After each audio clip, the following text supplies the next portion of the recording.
чын айткандачы элге деле капам жок, элдин деле баягы оюн түшүнүп атам.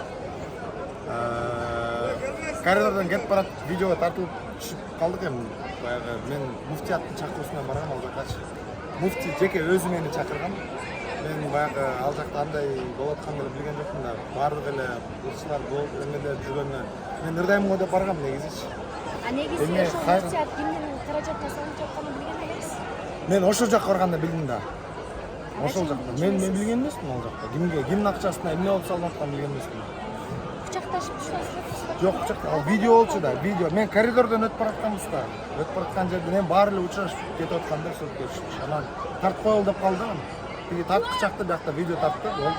Такой секундный промежуток болчу да. Бут кийим кийип аткан жерде. Негизи Раим Матраимовго көз карашыңыз кандай? Эми ал киши менен чын айтканда напрямую тааныш эмесмин да. Эгер мындай жакын мамилелеш болуп же болбосо иш алып барам ушунсун мен тойлордон көрүшкөм. Аны да тааныбайм. Анан бандай саткын экен, анан акча алыптыр. Эгер бир сом акча алып же эме болсо мен мындай эметет элем да. Өзүм күнөөкөр болуп, азыр унчукпай же интервью бере албайм деп айтат элем да.